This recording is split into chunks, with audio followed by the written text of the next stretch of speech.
Assalamualaikum warahmatullahi wabarakatuh. Selamat pagi, salam sejahtera untuk kita semua, salam sehat. Para sobat hijau, selamat datang di acara talkshow Pusat Penyuluhan Lingkungan Hidup dan Kehutanan yang diselenggarakan oleh Pusat Penyuluhan, Badan Penyuluhan dan Pengembangan Sumber Daya Manusia, Kementerian Lingkungan Hidup dan Kehutanan. Acara ini merupakan tempat berbincang-bincang seru yang pastinya akan banyak informasi yang bisa didapat oleh para sobat hijau semua. Sebelum acara ini dimulai, kami ucapkan terima kasih kepada narasumber yang terhormat yang pagi ini sudah hadir, yaitu pertama Bapak Dr. Julius MA. Beliau adalah Deputi Bidang Usaha Mikro Kementerian Koperasi dan UKM. Tentunya banyak berkaitan dengan peluang, kesempatan, dan fasilitasi bagi usaha mikro yang akan disampaikan. Yang kemudian adalah yang kedua, Ibu Lia Amalia. Beliau adalah Ketua KTH Citra Unggul Sejahtera. Dan yang ketiga adalah Ibu Dr. Insinyur Mariana Lubis MM. Beliau adalah penyuluh kehutanan ahli utama pada Pusat Penyuluhan. Sobat hijau, pada acara ini akan dibahas oleh host dan narasumber mulai dari konsep 3 kelola kelompok tani hutan, strategi dan peluang produk UMKM Go Ekspor, sampai kepada cerita perjalanan salah satu KTH binaan Pusat Penyuluhan, yaitu KTH Citra Unggul Sejahtera yang berhasil menembus pasar nasional dan internasional. Semua pembahasan ini dikemas dalam tema talkshow hari ini, yaitu pengembangan usaha KTH sebagai UMKM berdaya saing. Dengan diselenggarakannya talkshow ini, diharapkan sobat hijau semua mampu melihat peluang yang ada, mengetahui langkah-langkah apa yang harus dilakukan untuk memanfaatkan peluang tersebut, membangun dan mengembangkan usaha, serta memahami strategi memperluas pasar hingga kancah internasional. Demikian, selamat mengikuti, semoga berhasil dan sukses selalu, maju terus KTH Indonesia. Wassalamualaikum warahmatullahi wabarakatuh.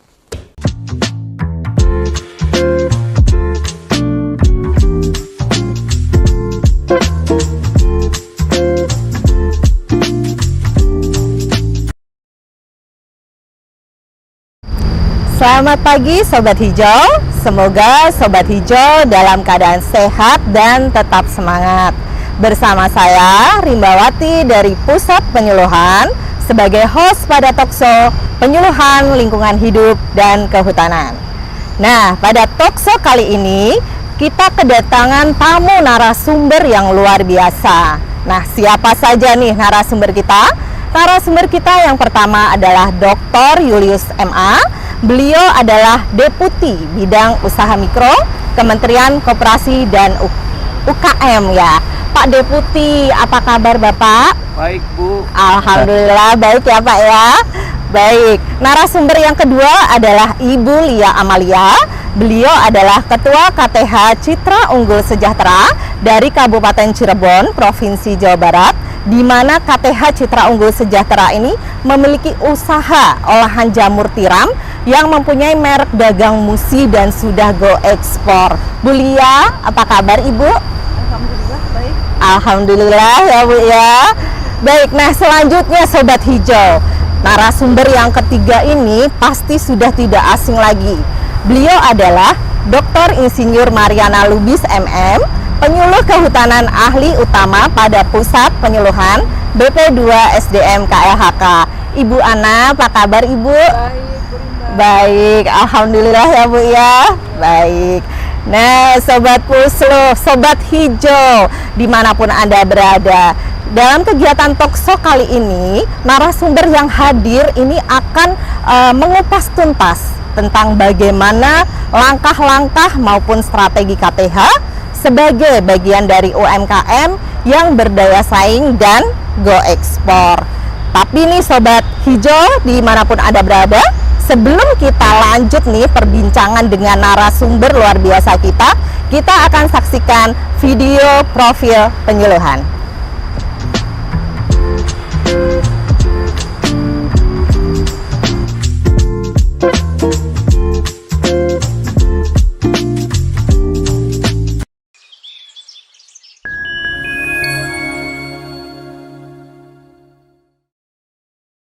Pusat Penyuluhan merupakan salah satu unit kerja Eselon 2 pada Badan Penyuluhan dan Pengembangan SDM, Kementerian Lingkungan Hidup dan Kehutanan yang mempunyai tugas melaksanakan perumusan dan pelaksanaan kebijakan penyuluhan lingkungan hidup dan kehutanan sesuai dengan amanat Undang-Undang Nomor 16 Tahun 2006 tentang Sistem Penyuluhan Pertanian, Perikanan, dan Kehutanan. Kegiatan penyuluhan yang dirumuskan dan dilaksanakan Pusat Penyuluhan antara lain yaitu pembentukan dan pengembangan Wanawiyata Widyakarya, pengembangan KTH menuju KTH Mandiri, peningkatan kapasitas penyuluh kehutanan, penerapan metode sekolah lapangan, perlombaan dan pemberian penghargaan Wana Lestari, serta publikasi kegiatan penyuluhan melalui media cetak, kenari, dan media sosial. Kegiatan penyuluhan memiliki fungsi strategis dalam mendorong keterlibatan masyarakat dalam pembangunan lingkungan hidup dan kehutanan. Fungsi strategis ini dilaksanakan oleh personil Jabatan Fungsional Penyuluh Kehutanan yang tersebar di seluruh provinsi di Indonesia dengan dibantu oleh peran penyuluh kehutanan swadaya masyarakat dan penyuluh kehutanan swasta. Jumlah personil penyuluh kehutanan seluruh Indonesia saat ini sebanyak 9.338 penyuluh kehutanan yang terdiri dari 2.870 penyuluh kehutanan PNS, 5.814 penyuluh kehutanan swadaya masyarakat, dan 654 penyuluh kehutanan swasta. Personil penyuluh kehutanan, khususnya PKPNS dan PKSM, tersebar di wilayah kerja UPTD Provinsi, yaitu di KPH dan CDK. Selain itu, penyuluh kehutanan PNS juga berada di beberapa UPT Kementerian LHK. Untuk mendukung tugas dan fungsi pusat penyuluhan, serta memastikan penyelenggaraan penyuluhan kehutanan di Provinsi dan UPT Kementerian LHK berjalan dengan baik, pusat penyuluhan didukung oleh 22 orang penyuluh kehutanan yang diberikan tugas membina wilayah 34 provinsi, tugas pembidangan sesuai dengan Eselon 1 Kementerian LHK, dan memiliki spesialisasi bidang keahlian pada 14 komoditas usaha produktif kehutanan. Keberhasilan pembangunan lingkungan hidup dan kehutanan di tingkat tapak tidak terlepas dari peran pendampingan penyuluh kehutanan. Program-program pembangunan lingkungan hidup dan kehutanan yang berkembang dinamis menjadi tantangan bagi penyuluh kehutanan dalam menjalankan tugasnya. Penyuluh kehutanan diharapkan dapat berperan optimal, mengedukasi dan menggerakkan partisipasi aktif masyarakat dalam pembangunan lingkungan hidup dan kehutanan. Penyuluh hebat, masyarakat sejahtera, hutan dan lingkungan terjaga.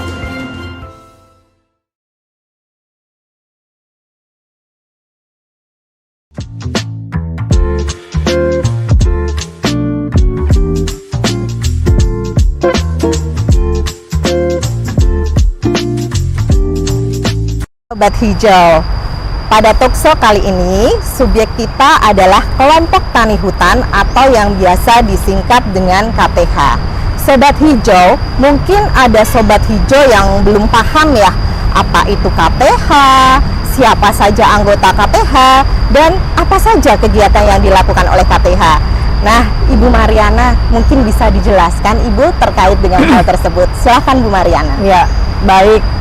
Terima kasih Bu Rimba, Pak Deputi yang saya hormati, Ibu Lia yang saya hormati, Sobat Hijau semuanya. Jadi kalau kita berbicara KTH itu tidak terlepas dari latar belakangnya dulu. Jadi kita ada 25.800-an desa di dalam dan sekitar hutan. Nah, ini menjadi sasaran penyuluhan dan pemberdayaan. Kemudian kita untuk melakukan penyuluhan dan pemberdayaan itu tentu tidak bisa satu persatu. Maka kemudian masyarakat yang ada di dalam dan sekitar hutan ini kemudian membentuk kelompok. Ini bisa atas inisiatif para penyuluh di lapangan maupun atas inisiatif oleh masyarakat itu sendiri. Nah, Kemudian setelah mereka berkelompok, jadi kelompoknya KTH ini tadi yang disebutkan oleh Bu Rimba itu adalah kumpulan dari warga negara Indonesia yang membentuk kelompok dan mengusahakan usaha di bidang kehutanan yang berada di dalam dan sekitar hutan. Jadi oleh karena itu mereka ini adalah warga negara Indonesia, minimal berkumpul 15 orang, dan kemudian mereka dibentuk dan kemudian diregistrasi pada tingkat Dinas Kehutanan Provinsi, dan kemudian mereka kemudian didampingi oleh para penyuluh kehutanan. Nah, dalam pendampingan ini mereka berbasis pada 3 kelola. Jadi saya menyebutnya ini seperti segitiga sama kaki. Yang pertama adalah kelembagaan, lalu kemudian kawasan, dan kemudian usahanya sendiri. Jadi dalam pendampingan ini pendekatannya adalah 3 kelola tadi, kelola kelembagaan, kelola kawasan, dan kelola usaha, yang ketiganya ini memiliki kekuatan yang sama untuk kemudian memajukan KTH-KTH tersebut supaya mereka bisa mandiri. Nah, saat ini kita punya 30 ribuan kelompok tani hutan di seluruh Indonesia, tersebar di 34 provinsi, termasuk di DKI Jakarta. Kita punya kelompok tani hutan di hutan-hutan kota yang ada di DKI Jakarta. Mereka mengusahakan banyak sekali komoditi sesuai dengan potensi setempat. Di sini kita bisa lihat ada tadi musi yang tadi Bulia, kelompok taninya Bulia, lalu kemudian ada madu, lalu ada gula aren dan sebagainya. Kalau kita berbicara kinerja KTH ini boleh dibilang ini sudah ada yang memang masih substansial, masih pemula. Mereka kemudian kelompok tani ini diklasifikasi untuk kemudian kita mengetahui dan memudahkan melakukan pembinaan. Jadi ada KTH pemula, ada KTH madya, dan juga ada KTH utama. Tentu pembinaan untuk masing-masing tahapan atau kelas ini adalah berbeda. Nah, sekarang ini dari situ kita bisa lihat kinerja daripada kelompok-kelompok tani ini. Ada yang misalkan memiliki omset jutaan masih, tetapi ada juga yang sudah advance itu mereka memiliki omset miliaran juga. Nah, nanti mungkin Pak Deputi akan menyampaikan tentang kategori mikro, menengah dan kecilnya seperti apa. Kita akan dengarkan sama-sama. Tetapi yang jelas kelompok tani ini memang kita lakukan pengelompokan untuk kemudian melakukan pembinaan, dan pembinaan yang dilakukan itu disesuaikan dengan kelas kelompok daripada kelompok tani tersebut. Demikian Bu Rimba. Baik, terima kasih Bu Mariana. Jadi Sobat Hijau tadi ya, apa itu penjelasan KTH, terkait KTH siapa saja anggotanya dan kegiatan usahanya itu telah disampaikan Bu Mariana. Jadi ada 3 kelola ya Sobat Hijau, kelola kelembagaan, kelola kawasan, dan kelola usaha. Ya. Nah, berbicara tentang usaha yang dilakukan oleh kelompok tani hutan, tentunya dia akan berdampak ya Bu ya, memiliki manfaat untuk meningkatkan ekonomi. Minimal dia akan meningkatkan kesejahteraan para anggotanya. Yeah. Nah, berbicara tentang hal tersebut Pak Julius, kira-kira nih Pak, dari usaha yang dilakukan KTH ini, apakah KTH ini bisa disebut sebagai bagian dari UMKM Pak? Kemudian Pak, nah ini penasaran nih, sebenarnya UMKM itu apa, kemudian kriterianya seperti apa, dan ini Pak, ada yang bertanya nih, kira-kira bedanya apa sih Pak UKM dan usaha mikro? Mungkin bisa dijelaskan Pak Julius, silahkan. Terima kasih Bu Rimba. Baik. Jadi kalau kita lihat dari definisi yang disampaikan Ibu Mariana, kelompok tani hutan itu masuk juga dalam kriteria UMKM. Oke. Kalau kita berbicara UMKM kita itu usaha mikro, itu jumlahnya hampir 99%, 98%. Kecil 1%, menengah sampai 1%. Nah, ini yang cukup besar yang usaha mikro ini. Jadi kalau kita berbicara mikro, ukurannya apa? Nah, kalau berbicara mikro, ukurannya adalah berdasarkan modal usaha dan juga penjualan. Kalau 1 sampai dengan 1 miliar itu modal usaha 1 miliar dan penjualan sampai 2 miliar, maka kita kategorikan itu dia mikro. Kalau kecil antara 1 sampai 5 miliar, penjualannya 2 sampai 15 miliar. Dan kalau menengah 5 sampai 10 miliar dari modal usaha dan penjualannya 15 sampai 50 miliar. Jadi pengkategoriannya tergantung dia kelompok tani hutan itu masuk di mana. Tapi kalau kita lihat kelompok tani hutan, menurut saya sebagian besar itu pasti usaha mikro. Nah, usaha mikro ini persoalannya, karakteristiknya selain dari modal usaha, mereka biasanya informal, terus kualitas SDM-nya relatif lebih rendah ya. Jadi terus mereka tidak punya networking dan mereka tidak punya rantai pasok untuk mendorong supaya bisa bekerja sama dengan pengusaha-pengusaha besar. Nah, disinilah peran pemerintah, terutama Kementerian KLH, untuk mendorong mereka supaya mereka bisa mengakses permodalan, bisa mengakses pelatihan-pelatihan. Dan kalau soal permodalan, kita di kementerian telah punya program namanya kredit usaha rakyat. Jadi Bu Mariana, kalau kelompok usaha tani ini dikonekkan dengan kredit usaha rakyat, ini sangat bagus sekali, karena pinjamannya tuh hanya 6%, dan juga di situ ada, kita di kementerian juga akan melakukan pelatihan-pelatihan. Karena begini Bu Mariana, walaupun KUR itu bisa diakses ke kedua pihak, tapi kadang-kadang mereka juga masih takut, belum terbiasa, padahal itu pinjamannya sangat murah. Nah, mungkin kita sama-sama membina mereka supaya, terutama untuk kelompok tani hutan ini, kita dorong supaya bisa mengakses pembiayaan, terus dan ada ciri khasnya lagi, bahwasannya itu dia tidak formal. Nah, kita juga dorong supaya mereka punya NIB. NIB juga mendorong punya sertifikasi halal dan lainnya.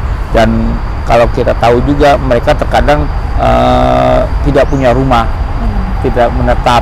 Nah, itulah yang kriterianya yang cukup berat tugas kita untuk mendorong usaha mikro, dan yang paling banyak, hampir 98% dari total bisnis itu jumlahnya itu 62 juta. Ya, baik Pak Julius. Jadi memang tadi ya, jadi dia termasuk apa nih? Jadi dikategorikan berdasarkan modal usaha, kemudian penjualan ya Pak ya. Jadi dilihat dari situ. Jadi dia berapa nih, besarannya seperti apa? Jadi dia masuk kategori yang mana? Selain itu juga dalam KTH itu dia mempunyai networking enggak? Kemudian juga kualitas usahanya seperti apa ya Pak ya? Seperti itu. Nah, berarti Bu Lia nih. Nah, Bu Lia kan sebagai Ketua KTH Citra Unggul Sejahtera, Bu Lia berarti kan tadi KTH itu termasuk UKM ya, mikro ya. Nah, kira-kira Bu Lia bisa nggak menceritakan awal mula nih KTH Citra Unggul Sejahtera ini memulai usaha jamur, Bu Lia? Mungkin bisa diceritakan. Terima kasih Bu. Ya. Sebenarnya saya emang berawal itu ya. Berawal tidak sengaja, awalnya ketidaksengajaan. Saya membeli backlog, kebetulan anak saya itu menyukai makanan olahan dari jamur. Nah, terus belinya pun tidak langsung banyak, ketika itu hanya beli 10 tambah lagi, sampai akhirnya saya punya, karena ngelihat ketika jamur tumbuh itu kan bagus banget. Itu ada kepuasan tersendiri awalnya di situ. Nah, akhirnya saya ketika itu punya 3.000 backlog. Ada PPL yang datang ke rumah, Penyuluh ya Bu ya? penyuluh katanya tuh, Ibu ini punya ini, Ibu udah buat kelompok belum? Belum, saya bilang ini masih punya sendiri gitu Pak awalnya. Pas itu coba Ibu di sini ada lagi nggak yang ada? Saya bilang akhirnya sudah dikumpulkan, terus kita disarankan membuat KTH. Ya, alhamdulillah terbentuk. Dan ketika itu kita mulai, justru setelah kita terbentuk KTH itu, mulailah kita ada undangan-undangan untuk pelatihan di situ. Nah, setelah itu ya berawal dari situlah akhirnya kita punya usaha seperti sekarang. Gitu untuk tahap awalnya. Baik Ibu, berarti awal terbentuknya KTH Citra Unggul Sejahtera ini didampingi oleh penyuluh kehutanan ya Bu ya, penyuluh kehutanan dan tentunya instansi terkait di situ. Nah, berbicara dari sudut pandang penyuluh Bu Mariana, sebenarnya apa sih Bu fungsi dari KTH serta manfaatnya Bu?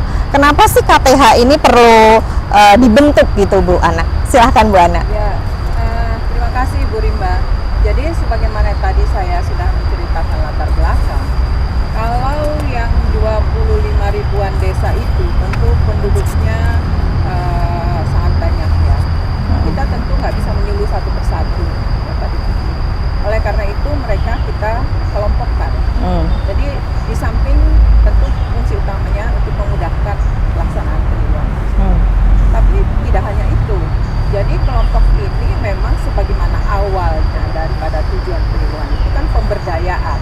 Jadi kelompok ini sebagai wadah atau media bagi anggota kelompoknya untuk melakukan boleh dibilang berdiskusi seperti itu, lalu kemudian mengelola usaha, bagaimana membangun gotong royong, itu juga bagian dari, jadi tugas penyuluh itu banyak sekali Pak Deputi, bisa jadi mediator, fasilitator, ya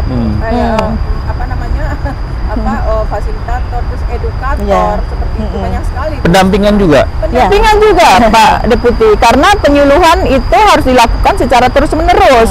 Tidak bisa, penyuluhan itu merupakan sebuah proses. Jadi kita nggak bisa seperti membalik tangan. Untuk memberdayakan masyarakat itu butuh waktu.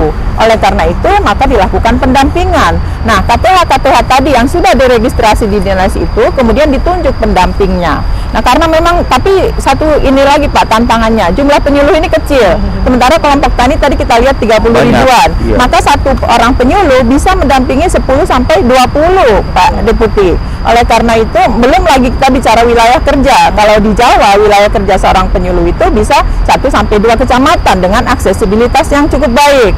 Tetapi di luar Jakarta itu bisa 1 sampai 2 kabupaten yang kita bisa bayangkan aksesibilitas yang sangat menantang seperti itu. Maka oleh karena itu kelompok ini sangat penting artinya untuk kemudian memudahkan komunikasi, lalu kemudian diantara mereka supaya terjalin komunikasi yang bagus diantara anggotanya, membangun gotong royong, membangun kesadaran seperti itu, saling berdiskusi, dan juga menumbuhkan masyarakat yang sadar akan apa sebetulnya yang perlu mereka lakukan untuk memberdayakan diri mereka sendiri. Itu yang penting Pak Deputi. Jadi mereka Bulia, jadi memang seperti Bulia ini adalah contoh yang bagus, kelompok tani yang sudah maju, produknya sudah ekspor.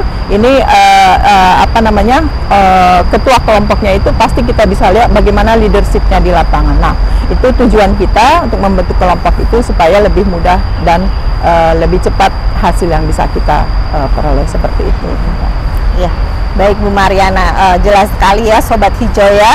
Jadi apa itu fungsi KTH, manfaatnya, kenapa perlu dibentuk, dan juga tentunya di sini peran penyuluh kehutanan pendamping dalam mendampingi KTH binaannya. Karena di sini ya Bu yang diperlukan adalah bagaimana kita mampu merubah perubahan perilaku dari sikap, pengetahuan dan keterampilan seperti itu.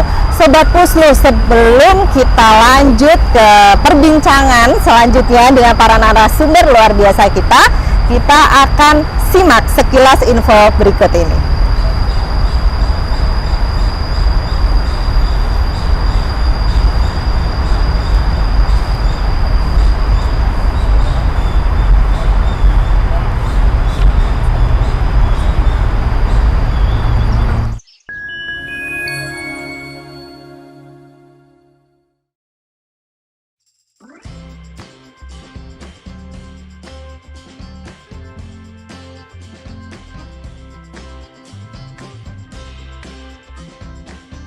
Di zaman yang serba canggih ini, hampir semua orang dapat memanfaatkan berbagai macam teknologi yang mempermudah dan instan dalam memenuhi kebutuhan. Salah satunya adalah teknologi komunikasi dan informasi.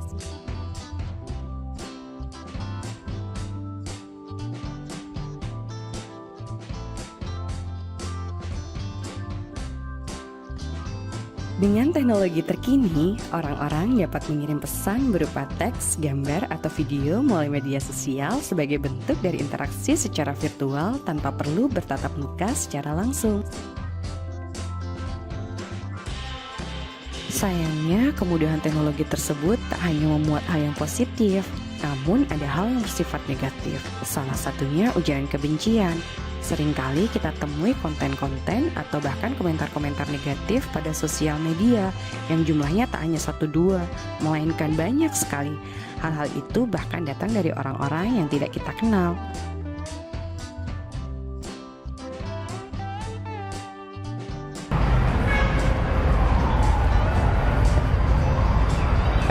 Lagi ngapain? Ini lagi ngelihat akun gosip. Daripada akun gosip, mending yang bermanfaat aja.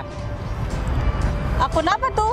Nih, karena kita lagi ada di suasana yang asri, yang hijau, yang sejuk kayak gini. Ini aku ada rekomendasiin akun nih. Akun apa? Akun ini Pusluh KLHK. Di sini tuh banyak banget konten-konten menarik. Mulai dari info KTH, produk-produk KTH, contohnya tuh seperti madu, terus jamur, bambu, pokoknya banyak deh.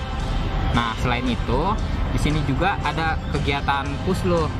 Contohnya tuh terkait dengan warna lestari, sekolah lapang, temu teknis, pokoknya banyak deh. Wah, keren ya. Akun apa tadi? Pusluh KLHK. Pusluh KLHK. Iya, jangan lupa di follow ya. Ya, ini aku langsung follow ya. Iya. Tapi masih siapa ya?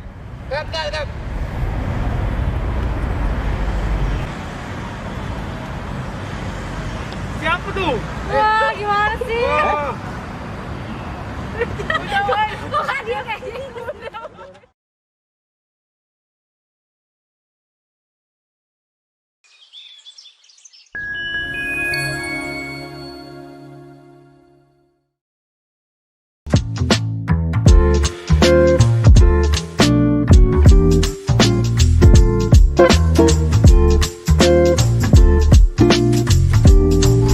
Sobat Hijau, jika ada Sobat Hijau yang ingin bertanya nih kepada narasumber kita yang luar biasa ini, Sobat Hijau bisa menuliskan di kolom komentar di YouTube Kementerian LHK dengan menyertakan akun IG ya, akun IG Sobat Hijau. Contohnya Manggala Rimbawati, kemudian pertanyaannya ditujukan kepada narasumber kita. Nah, nanti Sobat Hijau dari pertanyaan yang terbaik akan memperoleh hadiah dari pusat penyuluhan 3 Sobat Hijau, 3 pertanyaan terbaik. Tetapi ada syarat juga, jadi Sobat Hijau harus memfollow Instagram media sosial pusat penyuluhan Pusluh KLHK, kemudian IG BP2SDM, dan jangan lupa IG-nya Kementerian LHK juga ya Sobat Hijau.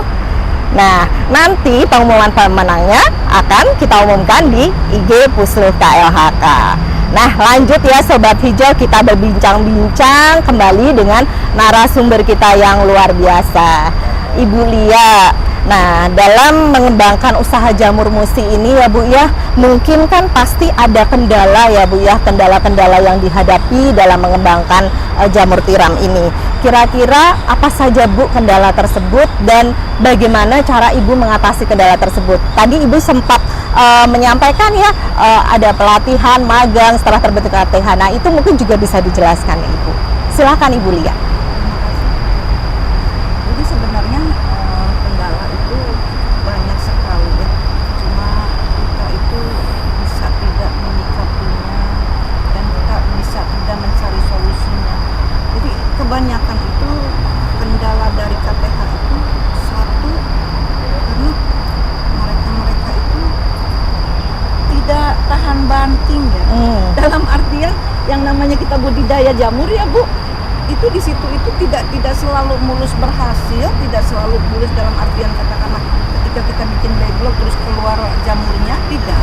Nah, kebanyakan tahap awal dari mulai budidayanya aja mereka itu sudah katakanlah enggak karena kemarin berhasil sekarang enggak, akhirnya itu kebanyakan seperti itu.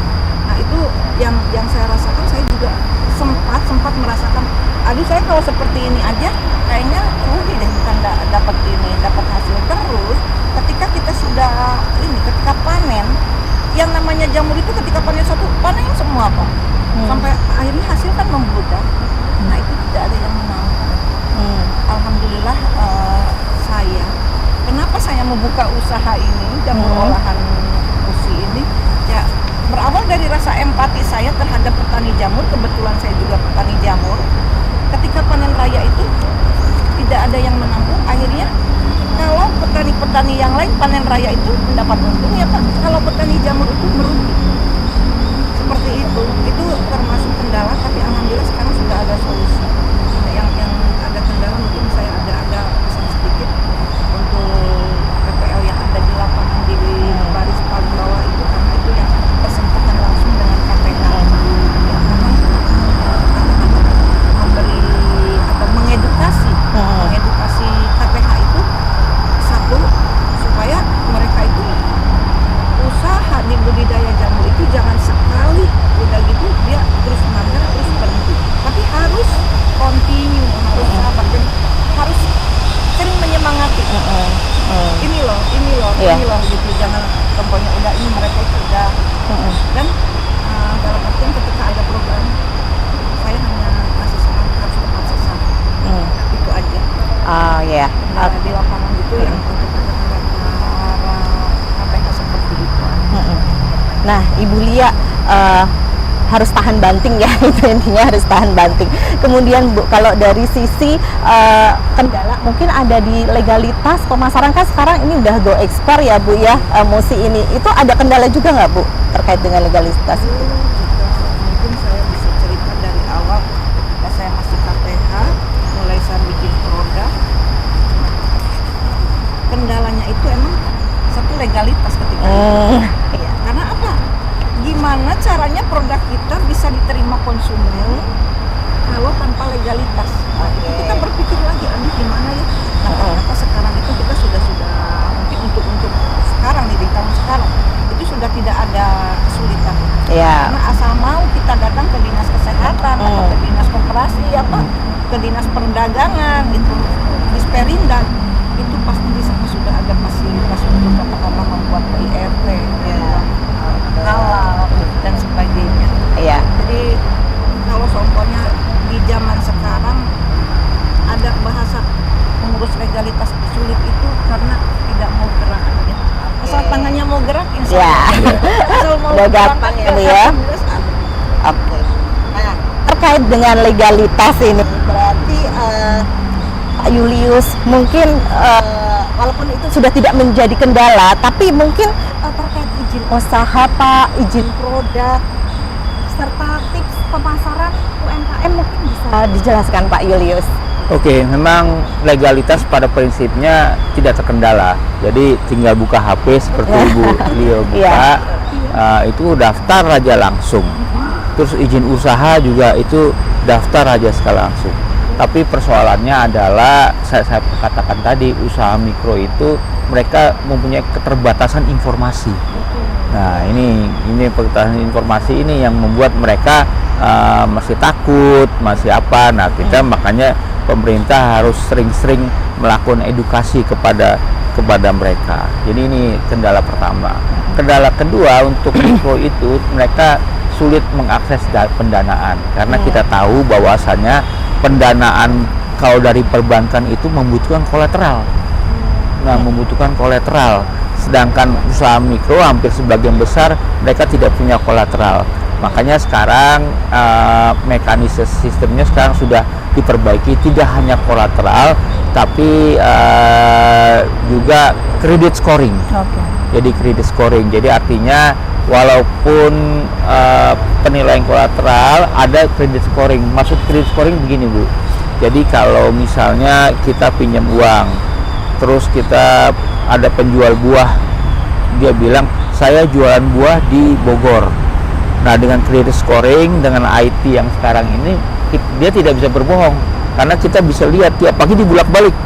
Nah, dengan dia menjual buah dari tiap hari di Bogor, nah ini salah satu kriteria juga untuk mendapatkan pinjaman, tidak semata-mata dari agunan saja. Nah, ini kita kembangkan dan kita sudah bekerja sama dengan beberapa perbankan untuk itu.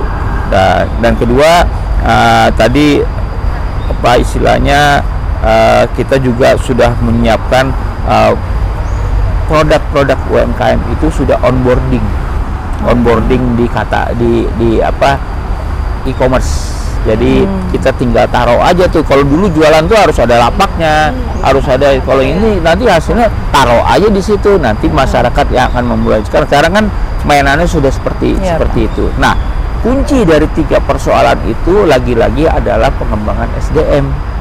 Jadi kalau mereka tahu bagaimana cara meminjam, bagaimana cara mendaftar, bagaimana cara onboarding. Nah, tugas Ibu Mariana ini sebagai penyuluh untuk memberi, jangan bosan-bosan. Kuncinya gini Bu, jangan bosan-bosan.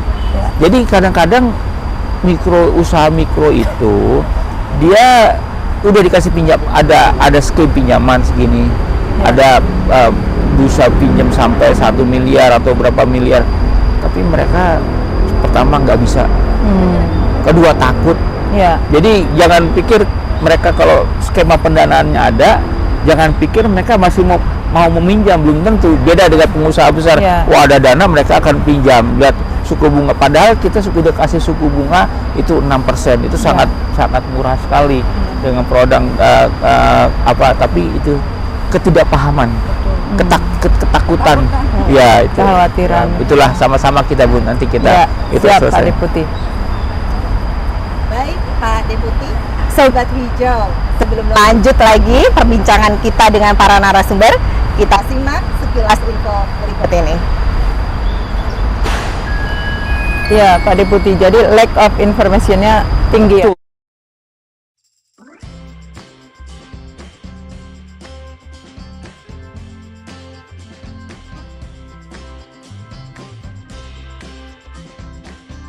Di zaman yang serba canggih ini, hampir semua orang dapat memanfaatkan berbagai macam teknologi yang mempermudah dan instan dalam memenuhi kebutuhan. Salah satunya adalah teknologi komunikasi dan informasi.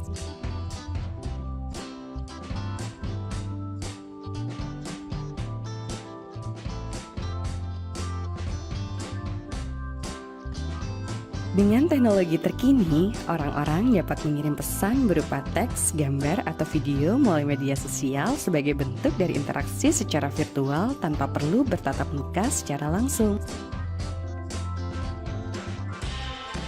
Sayangnya, kemudahan teknologi tersebut tak hanya memuat hal yang positif, namun ada hal yang bersifat negatif. Salah satunya ujaran kebencian. Seringkali kita temui konten-konten atau bahkan komentar-komentar negatif pada sosial media yang jumlahnya tak hanya 1-2, melainkan banyak sekali. Hal-hal itu bahkan datang dari orang-orang yang tidak kita kenal.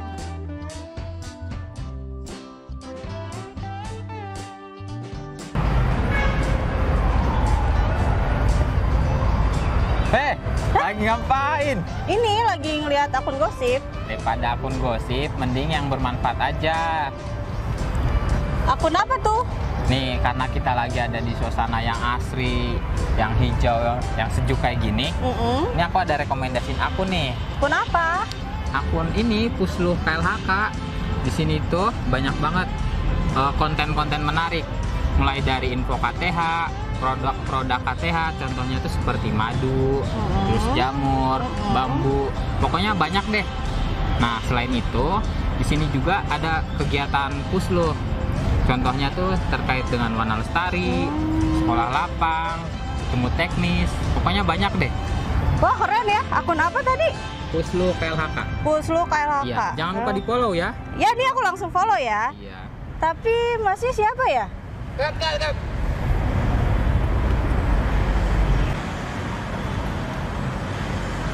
Siapa tuh? Wah, gimana sih? Kok dia kayak gitu?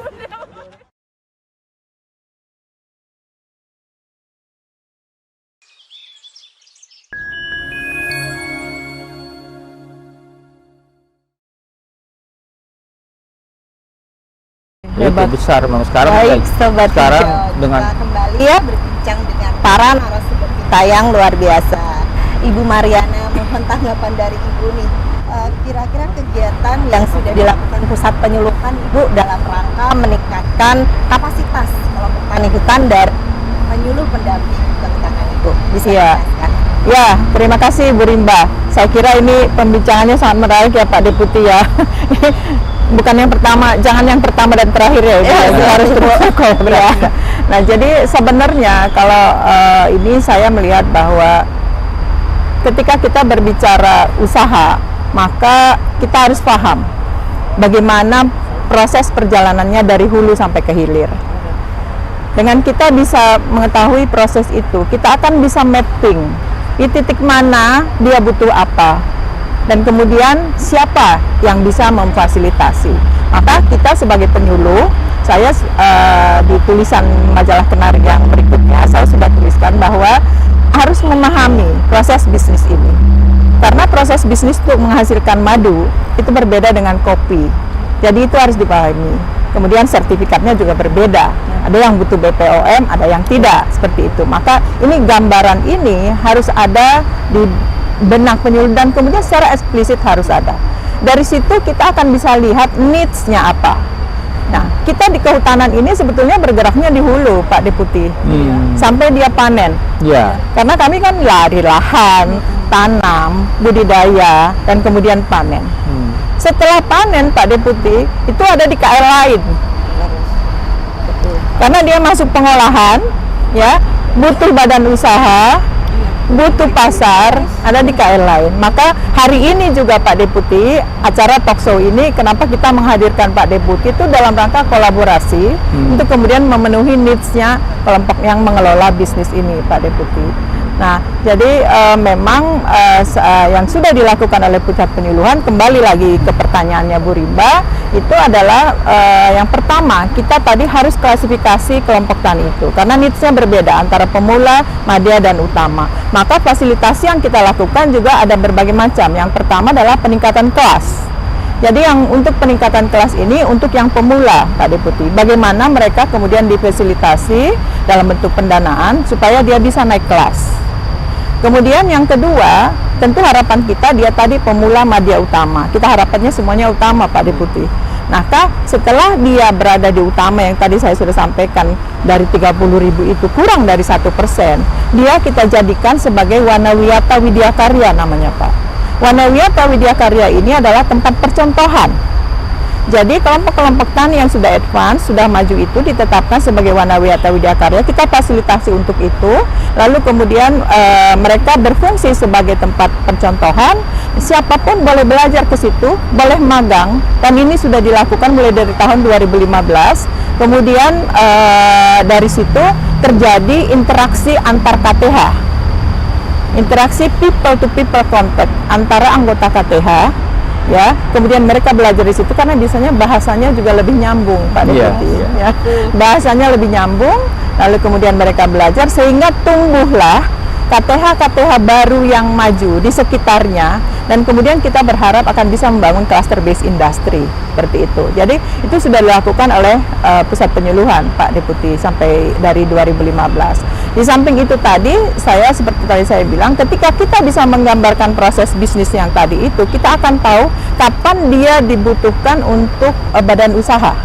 Maka koperasi pun kita fasilitasi, Pak Deputi, ya. Jadi ada 100 berapa ya, 79 atau berapa kelompok tani yang sudah kita fasilitasi kooperasinya, tapi memang belum semua berbadan hukum, belum semua akte notaris, Pak Deputi.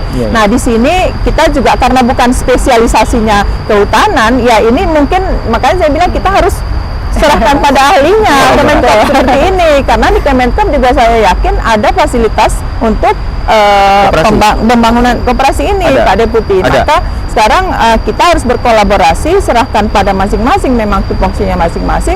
Intinya kita ini adalah harus menyadari yang pertama tadi proses bisnis itu harus diketahui, dan kemudian kita tahu needs di masing-masing tahapan supaya dia pas. Yang tadi Bu Lia bilang jangan sampai tidak tepat sasaran.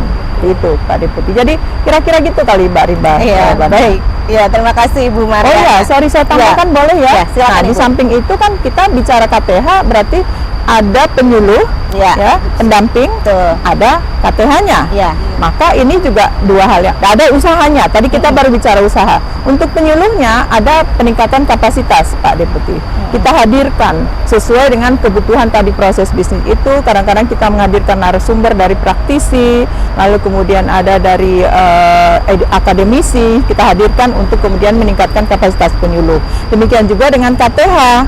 kita tingkatkan kapasitas mereka dengan sesuai dengan komoditi. Misalkan untuk kopi, hari ini kita bicara hadirkan narasumber dari untuk kopi, semua kelompok tani hutan kopi kita jadikan untuk sebagai penerima peningkatan kapasitas. Nah, di samping itu setiap tahun kita bikin lomba.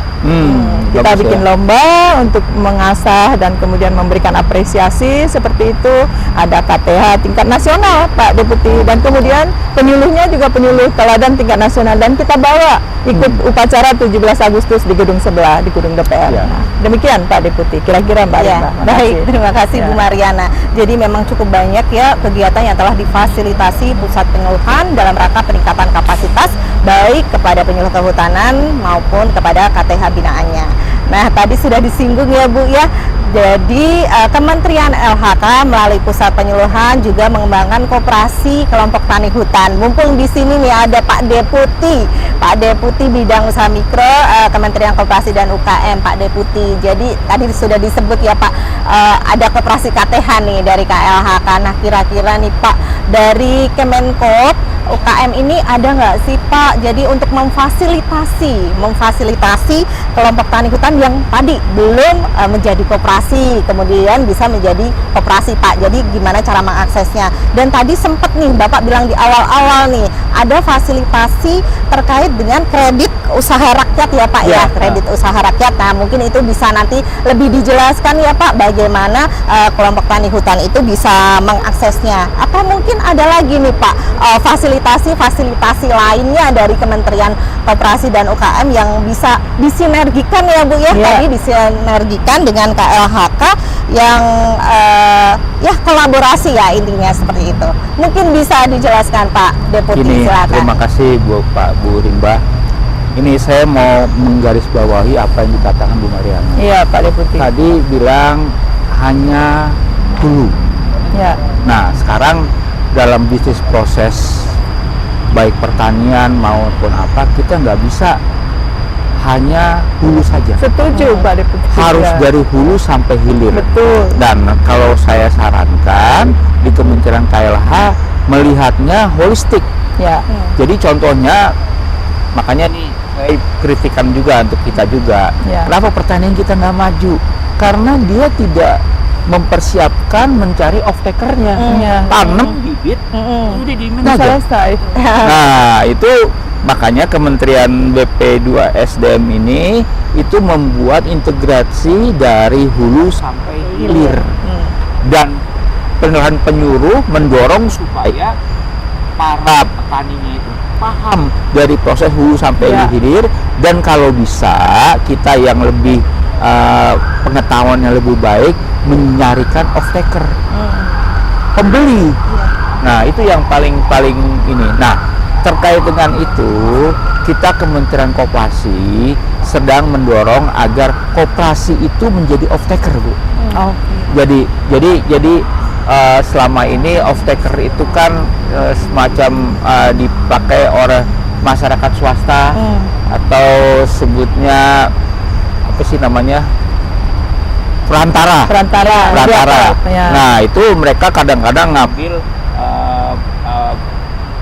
keuntungan jauh lebih besar daripada petaninya. Nah, dengan off-takernya koperasi, dengan koperasi, karena kan mereka anggota. Nah, betul. mereka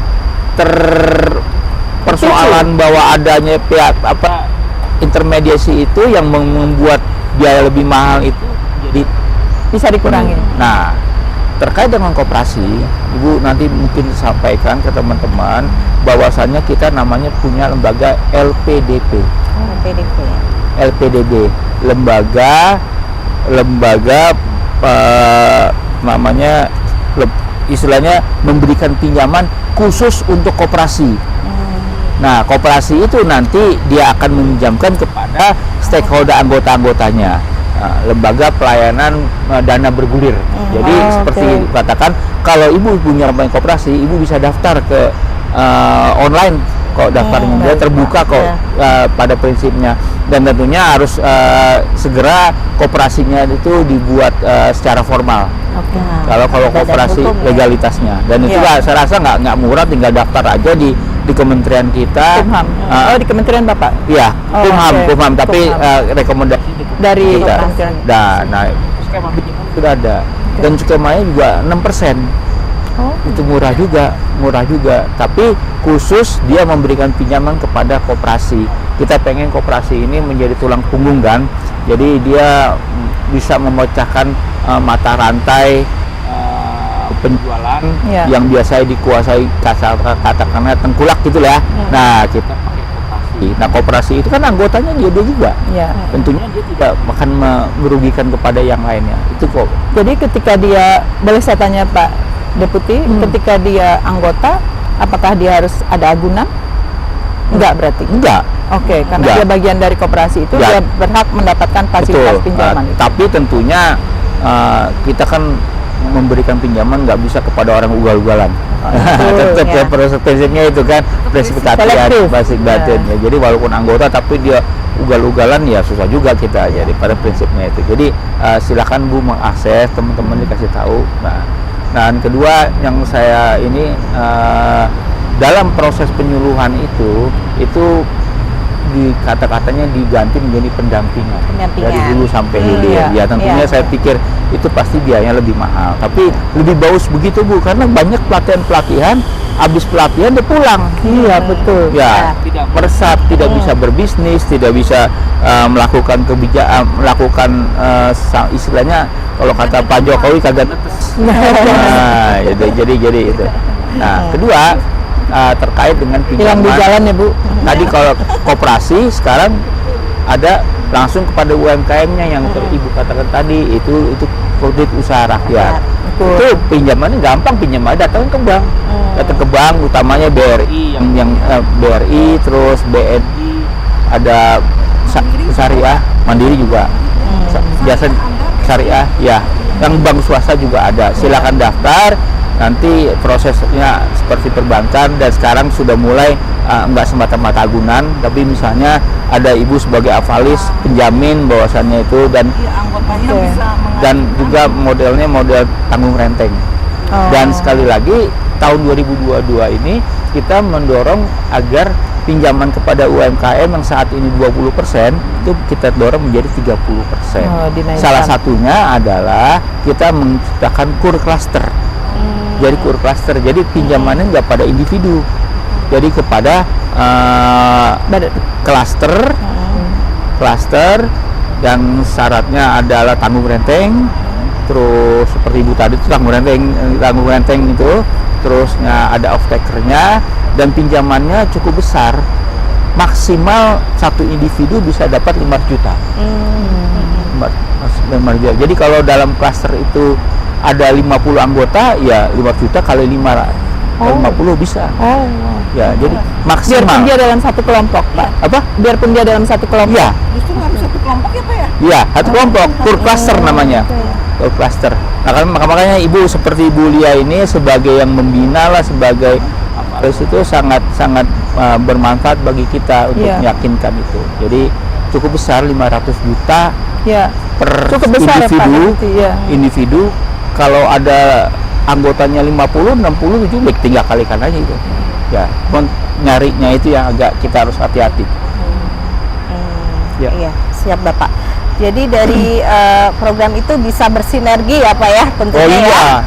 Dari Kementerian Koperasi dan UKM serta Kementerian LHK ya Pak ya. Gini Bu, kebanyakan kerjaan-kerjaan kementerian itu pengennya kita bersinergi. Tapi Ya. kadang-kadang nggak tahu informasinya.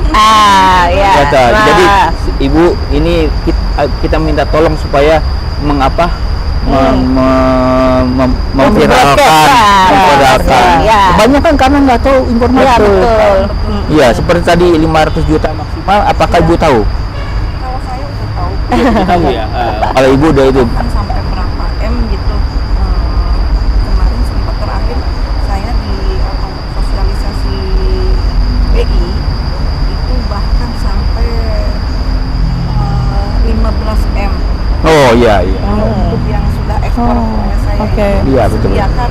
Iya. Jadi kita nggak usah bingung-bingung ketika ada buyer seumpamanya kita sudah makan kontrak, jangan mikirin modal. Betul. Ya. Tahu ini ada yang Ada yang membiayai ya Ibu ya. Oke. fasilitasi memfasilitasi. 15M untuk satu UKM. Oh, iya betul, betul. Baik. Jadi kekurangan informasi. Iya, baik. Ya, Ya. Jadi apa Kembali yang lagi. dikerjakan Bu Mariana kadang-kadang Iya. kita sebagai Ah. PNS juga nggak tahu juga kan. Padahal kita diciptakan berbeda untuk berintegrasi ya. Iya, Kan iya. kan ada kayak Kementerian Perindustrian, Koperasi sebenarnya bikin berbeda itu untuk bisa berintegrasi. Iya, betul. Ha. Saling melengkapi. Iya, saya melengkapi. Nah, seperti tujuan Talkshow kali ini ya Bu ya, makanya kita mengundang Pak Deputi nih dari Kementerian Koperasi dan UKM, dari Bu Lia, KTH, kemudian dari sisi Kementerian LHK. Sebenarnya itu untuk sharing informasi juga ya, berbagi informasi, pengetahuan dan pengalaman yang mungkin nih seperti tadi perubahan perilaku yang tadinya kita tidak tahu, akhirnya Sobat Hijau setelah mengikuti Talkshow ini akhirnya jadi tahu, oh begini, oh ternyata ada program ini di Kementerian Koperasi dan selanjutnya. Baik, Bu Lia, saya dengar-dengar Bu Lia ini sudah memperoleh fasilitasi dari Kementerian Koperasi dan UKM ya Bu ya. Nah, mungkin bisa dijelaskan nih Bu, gimana Bu Lia dapat fasilitasi tersebut, terus fasilitasi tersebut itu apa? Kemudian satu lagi Bu Lia, saya dapat bocoran kalau produk Musi ini ya Bu ya, produk Musi ini ternyata jadi souvenir acara presidensi G20 ya Bu ya, Indonesia di Bali ya. Nah, Sobat Hijau pasti penasaran kan gimana produk Musi ini bisa jadi souvenir acara yang bergengsi ya G20 ini. Bu Lia mungkin bisa dijelaskan. Silakan Bu Lia. Itu betul, saya pernah dapat Pak program program sertifikat pembuatan sertifikat hak merek. Itu dari Kemenko. Mungkin Bapak lupa, kalau saya pasti ingat aja ya. Iya, saya juga. Saya juga dulu pernah ikut lomba yang diadakan, kompetisi yang diadakan oleh Kemenko, yaitu kompetisi kemasan secara nasional itu Pak. Kebetulan Musi ini masuk 10 besar secara nasional. Itu masih awal banget pas saya baru muncul itu ikut kompetisi Iya, itu. iya. Mungkin ya itu namanya itu Mbak apa namanya hati merah. Hati merah, ya. Kan kalau semuanya kita di tingkat dinasnya ya, dinas koperasi itu kita banyak banget dapat undangan-undangan karena untuk hal-hal gimana sih kita menjadi seorang UMKM yang memang katakanlah supaya kita berhasil apa yang harus kita tempuh gitu. Itu ya salah satunya program atau fasilitas yang saya dapat dari dinas koperasi dan Kementerian Koperasi. Ya. Untuk itu sebagai apa tadi ini? Souvenir. Souvenir, alhamdulillah itu kita juga karena saya awal ikut kompetisi yang diadakan oleh Kemenparekraf. Nah itu salah satunya Presidensi Kreasi Indonesia. Kebetulan saya masuk 5 besar di ini apa namanya di kategori kuliner. Nah, terus saya juga masuk ke itu Kemenparekraf bekerja sama dengan Good Startup. Saya daftar juga, saya masuk juga, itu termasuk kategori apa namanya produk apa sih? Produk apa yang namanya? Inovasi. Produk terbaik Indonesia. Oh, ya. Masuk kita. Nah itu dari situ, justru kita ada kurasi untuk Cendera Mata itu apa namanya acara G20 ya. Iya. Ya. Seperti itu kita ada kurasi. Alhamdulillah Musi lolos Pak. Alhamdulillah. Iya. Oh iya. Ya itu apa ya? Mungkin karena satu Pak saya emang orangnya rajin dalam artian apapun itu kalau ada kompetisi pasti saya maju. Bu. Iya. Jadi saya nggak mikir saya nanti gimana atau saya ini. Udah Bismillah saya daftar.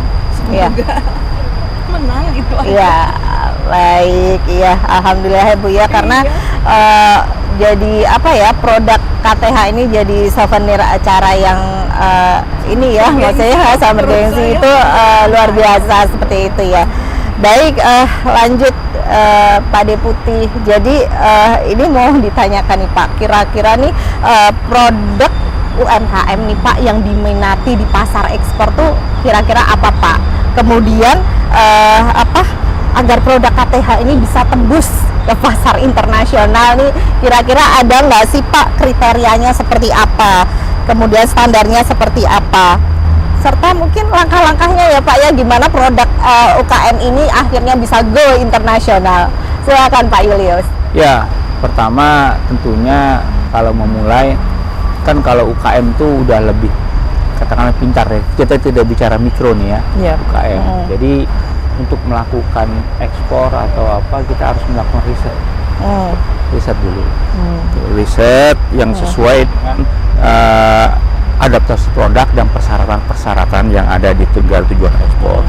Kedua, kita harus punya legalitas. Nah, itu kalau enggak susah untuk ini. Dan ketiga, kualitas produk. Kualitas produk. Dari kualitas produk, dan produk itu kita selalu berpikir, oh kita memproduksi supaya kita maju, kita memproduksi mobil. Ternyata enggak dibutuhkan. Kita harus memproduksi yang sesuai dengan kekayaan alam kita. Coba bisa bayangkan ya, New Zealand itu maju karena dia memproduksi ternak. Norwegia maju karena memproduksi ikan tuna. Nah, jadi kan sebenarnya dua produk itu sebenarnya kita bisa. Iya, betul. Nah, tapi kuncinya yang lagi-lagi adalah teknologi. Jadi nggak bisa juga kalau kita jualan apa udang terus kayak gitu aja tanpa ada teknologi. Nah, itu perlu didorong teknologinya agar, karena kalau kita bersaing di pasar internasional yang menentukan teknologi, walaupun barang-barang pertanian ya. Iya Pak. Dan kita kan suka terjebak nih, selalu berpikir gimana suatu saat kita bisa bikin mobil, bagaimana suatu saat nggak usah susah-susah. Apa yang kita ada ini, orang Norwegia bisa maju, Kompetensinya nggak di situ. Ya, New Zealand itu bisa maju, itu kok kenapa kita nggak itu? Dan juga tentunya pelaku usaha itu harus tahu sales kontrak, Ibu pasti sudah belajar ya, invoice, packing list dan lain-lain. Nah, ini yang perlu. Dan kedua, stok. Jadi kadang-kadang UKM kita udah bilang-bilang kita bisa ekspor, ternyata pas diminta duit itunya nggak ada. Nah, itu ya, ini yang memang ya. Dan yang terakhir ya menjalin usaha, dan kita juga bisa ekspor itu juga nggak langsung juga boleh, kita langsung bekerja sama dengan pengusaha besar. Ya, jadi supply chain gitu ya. Ya kan misalnya kalau supaya mencari pasar mungkin masih terbatas, pelan-pelan kita menjadi pemasok usaha-usaha besar. Jadi ini dan yang terakhir, dengan di era digital ini kita memasarkan lebih gampang. Iya, betul. Ya, tapi lagi-lagi pengusaha kita lebih banyak bersifat seller bukan maker. Hanya penjual aja. Jadi kalau kita baca di Tokopedia, barang-barangnya itu 90% barang impor. Nah, itu tantangan kita, bagaimana kita menciptakan produk. Dan saya pikir yang bilang tadi, menjadi produk itu nggak usah susah-susah, berdasarkan keahlian aja. Ini berdasarkan jamur, jalannya tergantung nanti kita wedang jahe, gula aren. Nah, itu dari situ gitu. Mungkin Bapak saya potong, kita harus bangga ya. Saya sendiri bangga mungkin karena saya pelaku usahanya. Katakanlah kelasnya Musi Pak, kelasnya Musi. Ini kita omset tertinggi itu justru di marketplace. Ya, iya. Kita sudah mencapai 1,6 sekian M. Di tanggal 1 kemarin, tanggal 1 November, itu kita sudah mencapai 1,6 sekian. Bersyukur kan ada marketplace sekarang ya. Itu dari marketplace khusus. Iya, betul. Kita emang bahasa Bapak ini betul banget. Jangan terpaku harus kita punya outlet, harus kita ke pasar retail dan sebagainya. Itu di marketplace itu enak banget Pak. Betul. Iya. Kita pembayaran cepat. Ketika kita sudah terkirim, besoknya langsung pembayaran masuk. Iya. Jadi nggak ketar-ketir gimana, dalam artian ini nggak laku, nggak ketar-ketir pembayarannya harus nunggu 1 bulan. Enak banget, itu yang saya lakukan. Kenapa saya sekarang dalam artian tidak kita melewati yang retail, tapi saya juga sekarang lebih fokus di market Udah berapa Bu? Omsetnya Bu? 1,6 miliar 800. 800 itu dari Bulan? April sampai sekarang. Oh, Wow, belum sampai setahun. Belum sampai setahun. Belum sampai itu setahun. hebatnya sekarang ada e-commerce itu. Iya. Tapi Ibu bisa penuhi? Alhamdulillah. Alhamdulillah. Jadi target saya itu tadinya di tahun 2022 saya harus omset mencapai 2M, Pak. Ternyata sekarang belum Akhir tahun, Belum akhir tahun ya. udah 1,2. Berarti bukan mikro lagi, kecil sekarang ya. Udah naik sekarang. Naik ya Pak ya, kelas. Naik kelas. Baik. Ya itu berkat katakanlah berkat Usaha ya. di samping usaha saya juga berkat bantuan dari beberapa kementerian. Ya. Salah satunya Kementerian PHK, Kementerian Iya. Koperasi itu saya merasa banget dibantu. Tanpa itu mungkin saya bukan. Iya, betul, Ibu. Produk saya juga mungkin masih seperti apa. Dan yang pasti kitanya juga sebagai pelaku usahanya itu satu harus mau belajar. Oh iya. Iya, betul.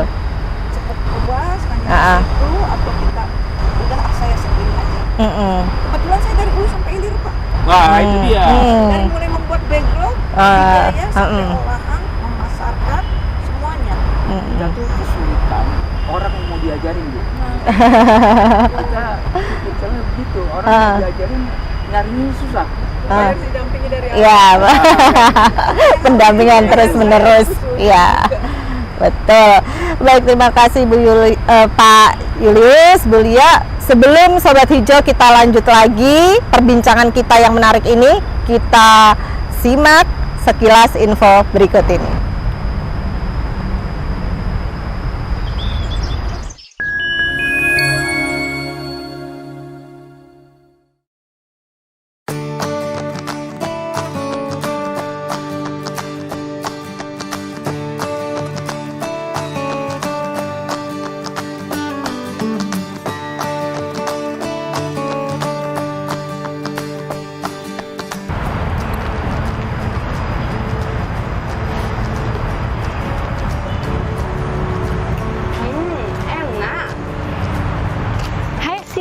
Ngapain di sini? Ngemil kok sendirian aja, bagi-bagi dong.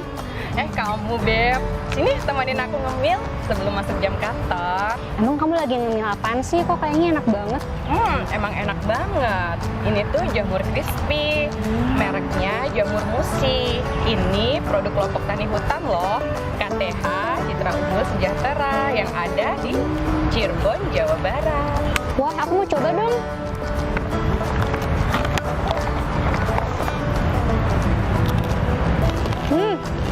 Beneran enak, kemasannya juga keren lagi. Tapi ini sehat gak sih? Ini tuh selain enak, pastinya juga sehat. Ini tuh egg free dan gluten free. Ini juga udah ada sertifikat halalnya juga loh. Selain itu, ini juga udah ada izin PIRT. Lihat, ini udah ada tanggal kadaluarsanya juga. Jadi pastinya aman dan sehat banget untuk dikonsumsi. Wah, berarti produk KTH kita tuh nggak kalah ya sama produk-produk yang ada di TV-TV. Pastinya KTH kita gitu loh. Oh iya, ini juga punya banyak varian rasa loh. Wah, kalau gitu aku mau beli juga dong. Belinya di mana sih? Kamu belinya online aja sis. Atau kalau pas kamu ke Cirebon, kamu bisa beli di Alfamart atau Indomaret. Oh iya, ini tuh juga udah ekspor loh. Udah ke Australia, Uni Emirat Arab, Jepang, bahkan sampai Amerika. Wah, kalau kayak gitu aku mau check out sekarang deh sebelum kehabisan buat cemilan di rumah. Sip. Ini kamu sebelum dateng ya barang cekotannya, aku kasih kamu satu nih. Wah, beneran? Makasih banyak loh, kamu baik banget, asik, dapet produk Musi.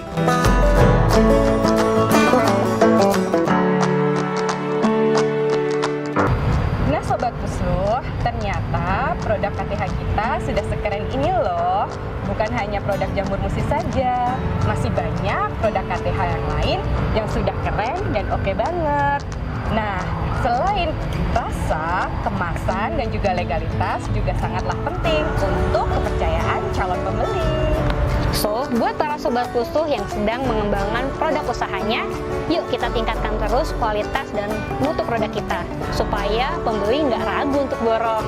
Semangat terus ya Sob! Mari kita dukung produk-produk buatan kelompok tani hutan.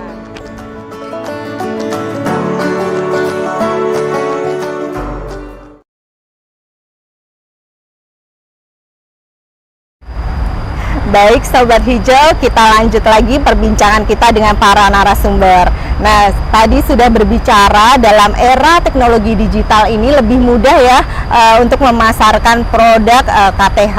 Tadi Bu Lia sudah menyampaikan bahwa ada e-commerce ya Bu ya, pakai e-commerce, kemudian media digital lainnya, mungkin dengan media online, medsos seperti itu. Nah, saya mohon tanggapan dari Bu Mariana ini dari Pusat Penyuluhan Ibu sebagai pembina KTH. Dukungan Pusuh dengan adanya transformasi digital ini Bu untuk pengembangan produk KTH ini seperti apa Bu Mariana? Iya, ya terima kasih Bu Rimba. Jadi sebenarnya kita juga sudah sadar betul Pak Deputi bahwa kita sekarang memasuki dunia digital. Maka penyuluhan yang kita lakukan pun sudah banyak berbasis media sosial seperti itu. Karena itu tadi tantangan, misalnya satu orang penyuluh harus ke 2 kabupaten, itu kalau bicara jarak itu luar biasa tantangannya. Maka biasanya seorang penyuluh itu membangun kader-kader di kelompok untuk kemudian menjadi wakil-wakil mereka di tempat itu. Ketika misalkan mau menyebarkan informasi, mereka mungkin bisa lewat HP, medsos dan sebagainya seperti itu gitu. Nah, kembali ke pertanyaannya Bu Rimba, jadi kita juga kita punya sistem informasi namanya Simluh Pak Deputi. Simluh ini berdasarkan Undang-Undang 16 2006, ada juga di Kementerian Pertanian, ada juga di Kementerian Perikanan. Nah, ini Simluh ini salah satu, kalau yang punya kehutanan itu isinya adalah kita memfasilitasi ada yang disebut dengan Foresta Mart. Ya, Foresta Mart itu, tapi ini fungsinya sekarang masih seperti etalase saja Pak. Kita belum bisa berfungsi sebagai marketplace. Karena saya nggak paham, kalau sepengetahuan saya memang kita sebagai PNS ini nggak bisa mengelola pendanaan yang memutar seperti itu kayaknya. Misalnya transaksi gitu seperti itu mungkin belum bisa kali Pak Deputi. Iya. Maka kita fungsinya hanya seperti etalase atau showcase seperti itu. So, nah ini produk-produk ini bisa kita pajang di Foresta Mart itu, lalu kemudian kapasitasnya berapa sebulan, lalu kemudian kontaknya siapa yang bisa dihubungi itu sudah ada Pak Deputi. Saya kira itu yang bisa baik Bu Mariana. Nah, tadi Bu Lia, kan produk Musi ini sudah sampai ekspor ya Bu ya, ke Australia, ke Singapura, Turki, seperti itu ya Bu ya. Nah, tadi seperti yang disampaikan Pak Julius nih, salah satu tadi untuk go internasional itu salah satu adalah legalitas. Nah, produk itu harus mempunyai legalitas. Nah, dari KTH Bu Lia ini, Citra Unggul Sejahtera ini, untuk ekspor itu legalitas apa saja Bu yang sudah dimiliki oleh KTH Citra Unggul? Mungkin bisa disampaikan Bu.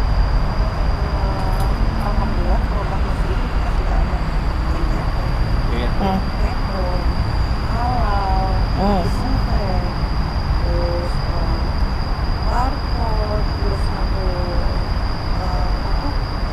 yang masa kadaluarsa juga kita berdasarkan expired date. Despicor itu, terusnya tuh ada QR juga, kita sudah sampai ke hasil sipil, sudah ke hasil sipil, dan untuk yang food service-nya kita sudah punya CHS.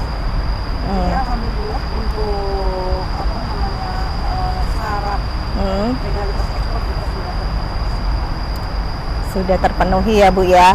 Dan untuk mendapatkan legalitas tersebut mudah ya Bu ya. Tadi semuanya sekarang sudah online ya Bu ya.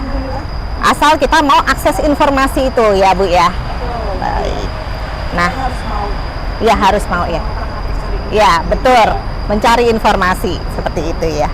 Baik, selanjutnya Bu Lia, tadi kan juga selain dari legalitas nih yang disampaikan Pak Julius ya, juga kita harus produk itu riset terlebih dahulu, kemudian kualitas produk itu seperti apa, kemudian teknologinya, juga dari stok, ketersediaan stok, kemudian dari jejaring kerjanya seperti itu.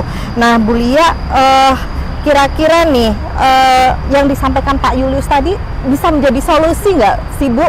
Sebagai suatu, mungkin ada ya kendala-kendala dalam go ekspor ya, tadi kalau stoknya tidak terpenuhi, Wah, kan itu kendala juga. Nah, kira-kira yang tadi disampaikan Pak Yulis itu bisa jadi solusi nggak, Bu? Iya. Dalam kendala Karena ekspor. emang betul. Jadi apa yang Bapak Deputi sampaikan tadi betul.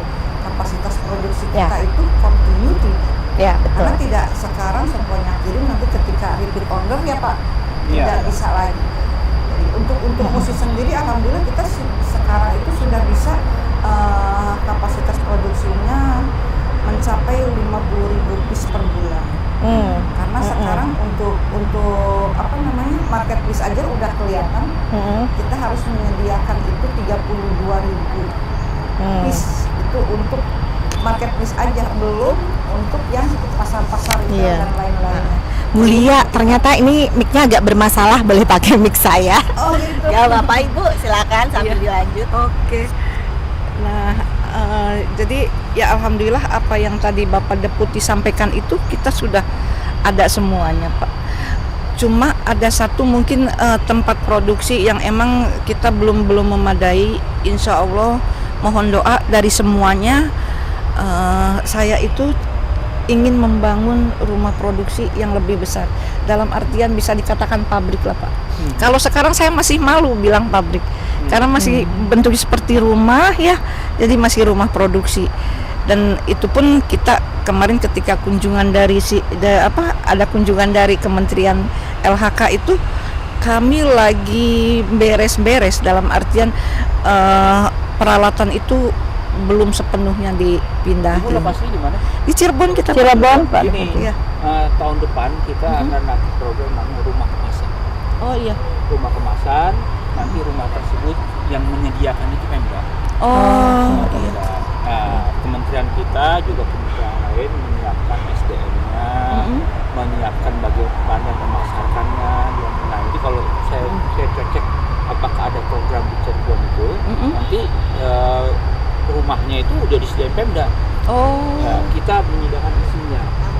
Isinya iya. gitu. Jadi kekhawatiran Ibu nih terpecahkan juga, namanya ada rumah ada kemasan solusi namanya apa ya? nanti. Ya. Iya. Ya cuma sekarang gini Pak, punten mungkin karena emang regenerasi ya.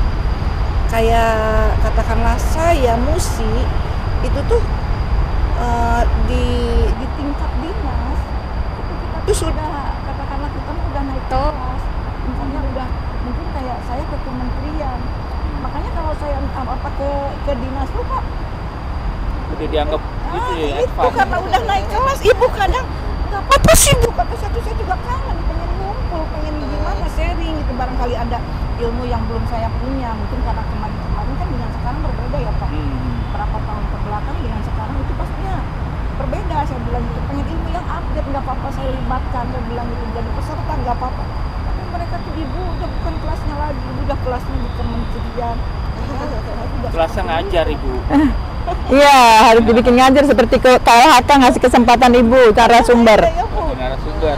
Ya. Kadang gitu Bu, Ya. udah nggak diakuin bener. Bukan berarti kalau udah maju ditinggal ya Bu ya. Ngajar. Naik Jadi kelas, harus ya. Ibu aktif.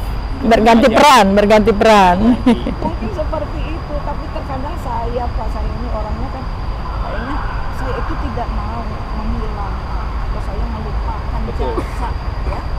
Saya seperti ini itu kan ada jasa beberapa dinas, Iya, apalagi yang namanya dinas kehutanan itu saya merasa banget dibesarkan karena berawal dari budidaya jamurnya itu saya bisa seperti sekarang itu ya karena berawal dari budidaya jamur. Belum lagi kayak dinas koperasi, disperinya. Nah itu ya, kenapa saya sekali suka nongol, ibu saya tuh pengen diatur, kata dia, tidak besar. Sekarang nggak punya yang lain-lain, kita Iya. gitu Pak. Itu sebenarnya bukan apa, saya tuh ya itu, karena saya beliau ini membuat saya. Iya. Sebenarnya mohon Bapak kalau ini tuh itu jangan lupakan kalau yang sudah naik kelas. Ya enggak lah. Kita pengen. Justru kita pengen Mencari menunggu seperti itu. dapat narasumber yang bukan dari buku. Betul Pak. Kalau Dan juga buku bukan banyak ya. dan juga bukan birokrat ya Pak. Iya, Jadi kalau- praktisi Kalau langsung. birokrat ngomong kewirausahaan ngomong Beda ngomong. suruh dagang kagak bisa dia. Nah itu kalau kita emang pelaku Pak, jadi apapun itu bahasanya hanya mungkin kita bahasa orang awam, bahasa orang gaptek ya begini lah. Ya. Tapi kita menjalankan gitu loh dengan bukti-bukti ini tidak hanya bicara itu loh Pak. Seperti itu. Baik, Ibu saya boleh pinjam mic-nya kembali. Baik, terima kasih Ibu Lia. Nah, jadi tadi Pak Yulis mah udah nyinggung rumah kemasan nih. Jadi kesempatan ya Pak ya, kesempatan ada solusi nih. Dan semoga sobat hijau yang lain kan banyak nih Pak sobat hijau yang menyimak talkshow ini, ada anggota KTH lainnya ikut Pak penyuluh pendamping, mungkin juga ada yang tertarik Pak terkait rumah kemasan ini ya. Mungkin nanti bisa ya Pak ya, boleh ya Pak ya teman-teman sobat hijau, yuk kita cari tahu lebih lanjut nih rumah kemasan nanti seperti apa nih prosedurnya, cara mengaksesnya, mungkin seperti itu Pak Julius. Ya, kita tahu kalau beli kue dari Jepang itu, Iya Pak. di sini biasa-biasa aja kan, Iya. tapi Kemasannya luar biasa. Dan dia bisa menaikkan harga. Betul. Bapak Di insya Allah tahun depan program ini akan diadakan sekitar 12 pilot project itu di 15 provinsi. Oh iya Pak. 12 atau 15 kita lihat anggarannya. Nanti kalau di Cirebon ada, nanti kita tahu itu.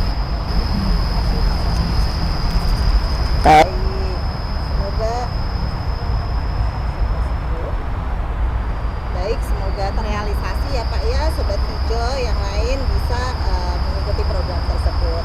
Nah, Bu Mariana, kira-kira nih Bu, ada nggak sih Bu yang harus dilakukan kelompok tani hutan dan juga pendamping supaya kelompok tani hutan itu menjadi kuat? Tadi Ibu sempat singgung ya, 3 kelola kelembagaan, kawasan dan juga usaha Ibu. Jadi supaya KTH ini bisa mandiri tentunya, usahanya berkembang dan bisa sampai go ekspor, Bu Mariana. Iya. Jadi terima kasih Bu Rimba, Pak Deputi izin. Tadi kita udah bilang bahwa kalau bicara KTH itu harus dilihat yang pertama adalah pendampingnya. Yang kedua kelompoknya sendiri, tentu di situ ada anggota, ada pengurus, dan yang ketiga usahanya.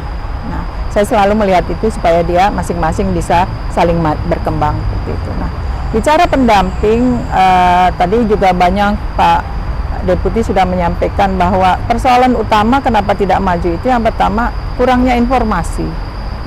Kurangnya informasi, saya selalu mengajak termasuk diri saya Pak Deputi untuk selalu ingin tahu. Jadi rasa ingin tahu ini harus dibangun. Sekarang informasi di mana-mana Pak Deputi. Kita tinggal dengan telunjuk saja ya, everything in one. seperti itu. Jadi saya pikir baik penyuluh, baik KTH, marilah kita mencari informasi sebanyak-banyaknya, karena tadi itu sebetulnya pemerintah sudah menyediakan banyak fasilitasi. Ya, cuman barangkali belum semua fasilitasi itu bisa kita tahu dan kemudian bisa kita akses. Maka oleh karena itu mungkin dengan membaca dan ingin bangun rasa ingin tahu yang besar itu mungkin bisa teratasi. Kemudian dan sekaligus juga saya kira yang seperti itu akan membangun kapasitas otomatis. Saya sering mengatakan jangan tunggu dipanggil untuk pelatihan. Ya, karena kesempatannya sudah semakin jarang Pak Deputi. Mungkin jatah PNS sebetulnya setahun itu dapat pelatihan sekian jam, tapi tidak terpenuhi. Ya, maka oleh karena itu latihlah diri kita sendiri, kita cari informasi gitu, kemudian kita tingkatkan kapasitas kita supaya kita bisa menyesuaikan diri dengan perkembangan yang ada. Maka di sini saya lebih menekankan kepada usaha sendiri seperti itu, meskipun sebetulnya kita pusat penyuluhan tidak membiarkan peningkatan kapasitas penyuluh itu selalu kita tingkatkan. Maka untuk KTH yang maju itu tentu pendampingnya juga harus punya kapasitas yang kuat. Dan pengetahuan terkait dengan proses bisnis hulu hilir itu harus dikuasai dengan baik sesuai dengan usaha yang dijalankan. Dan kemudian kepada KTH juga demikian. Saya melihat bahwa KTH ini harus mampu bergotong royong, ya, terus kemudian satu sama lain membangun saling kepercayaan. Karena 15 orang itu tidak sedikit, ya. Seringkali KTH itu akhirnya dari 15 itu kemudian dibentuk sub-sub lagi, Pak Deputi. KTH biasanya tidak mengusahakan satu komoditi saja. Biasanya mereka bagi resiko, Pak. Jadi dalam satu KTH itu mereka mengusahakan ada madunya, ada kemudian arennya, bisa seperti itu. Maka kemudian yang 15 tadi dibagi-bagi lagi menjadi sub usaha seperti itu. Maka oleh karena itu gotong royong, rasa seperti itu harus terus dibangun. Dan kemudian saya melihatnya juga bahwa pemerintah, tidak lepas juga pemerintah di sini, Pak. Saya selalu mengatakan bahwa kontinuitas, keberlanjutan itu kita untuk membackup mereka ini harus tanpa henti. Dan satu lagi yang paling penting menurut saya adalah keberpihakan. Ini baju saya ini produksi KTH, Pak Deputi. Oh gitu ya? Ya, keberpihakan ini sangat penting karena orang kalau sudah memproduksi sesuatu itu pasti ingin dibeli. Tadi Pak Deputi sudah menyampaikan bagaimana seorang penyuluh atau pendamping mampu melingkan produksi ini kepada off-taker. Tapi tidak semua tempat ada off-taker juga, Pak Deputi. Maka oleh karena itu off-taker yang paling utama menurut saya adalah pemerintah, Pak Deputi. Ya. Jadi mungkin bagaimana kita membangun keberpihakan ini ke depan supaya off-taker yang paling utama ini harus menjadi backup yang kuat bagi UKM ini di samping off-taker yang kemudian bisa muncul untuk memberikan. Nah, saya yakin sih kalau kerjasama di antara kita seperti itu maka mungkin kelompok-kelompoknya akan menjadi kuat. Terima kasih Bu Rimba. Baik, terima kasih Bu Mariana. Sobat Hijau, selanjutnya sebelum kita lanjut lagi, kita simak info berikut ini.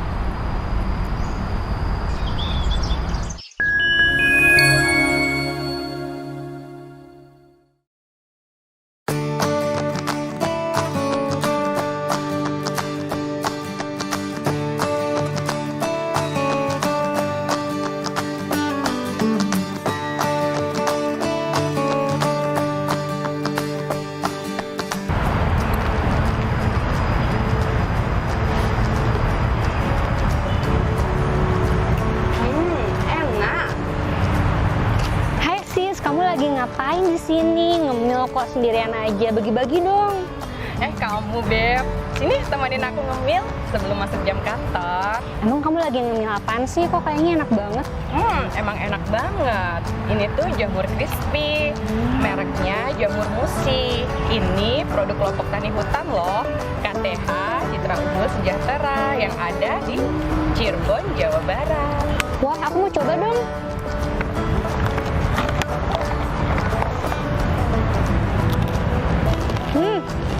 Beneran enak, kemasannya juga keren lagi. Tapi ini sehat gak sih? Ini tuh selain enak, pastinya juga sehat. Ini tuh egg free dan gluten free. Ini juga udah ada sertifikat halalnya juga loh. Selain itu, ini juga udah ada izin PIRT. Lihat, ini udah ada tanggal kadaluarsanya juga. Jadi pastinya aman dan sehat banget untuk dikonsumsi. Wah, berarti produk KTH kita tuh nggak kalah ya sama produk-produk yang ada di TV-TV. Pastinya KTH kita gitu loh. Oh iya, ini juga punya banyak varian rasa loh. Ya. Wah, kalau gitu aku mau beli juga dong. Belinya di mana sih? Kamu belinya online aja sis. Atau kalau pas kamu ke Cirebon, kamu bisa beli di Alfamart atau Indomaret. Oh iya, ini tuh juga udah ekspor loh. Udah ke Australia, Uni Emirat Arab, Jepang, bahkan sampai Amerika. Wah, kalau kayak gitu aku mau check out sekarang deh sebelum kehabisan buat cemilan di rumah. Sip. Ini kamu sebelum dateng ya barang check out-nya, aku kasih kamu satu nih. Wah, beneran? Makasih banyak loh, kamu baik banget, asik dapet produk Musi.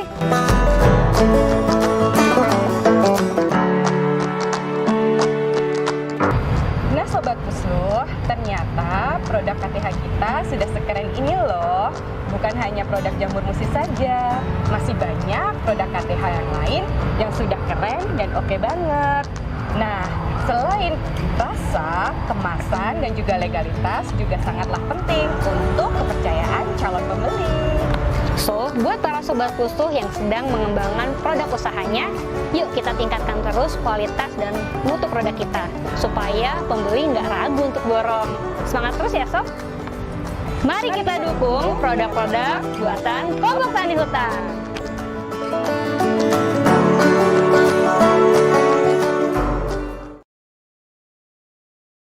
Baik Sobat Hijau, kita kembali lagi. Saya sudah memilih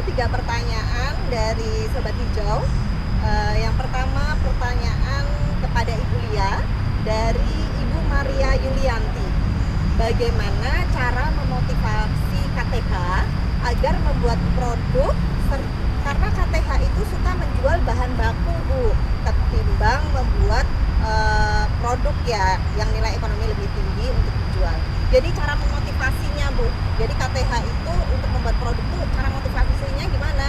Karena KTH-nya biasanya cuma jual ini aja ya, bahan baku daripada produknya. Silahkan dilihat. Terima kasih. Silahkan, Bu.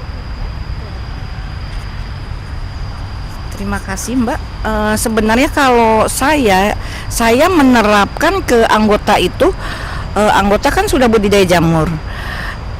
Saya tuh menerapkannya, tolong ya kalau bisa jangan dijual jamurnya, karena kalau jamurnya kan murah.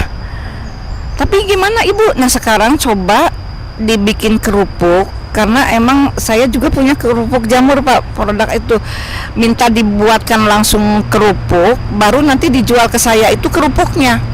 Mereka kalau nggak bisa sama kita itu dilatih, ini loh cara membuatnya seperti ini, yuk kita kumpulkan anggota semuanya, terus kita ngadakan pelatihan cara membuat kerupuk dengan katakanlah standar produk yang saya punya. Jadi mereka itu harus mengikuti seperti itu.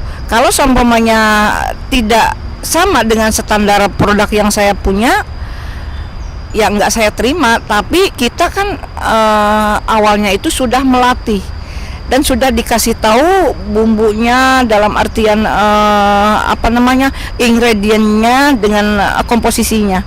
Jadi mereka itu menyetorkan ke saya itu bukan jamurnya lagi, tapi sudah berupa kerupuk atau crispy seperti itu. Makanya saya sudah sekarang itu KTH saya itu sudah saya namakan sentra produksi jamur crispy Musi gitu.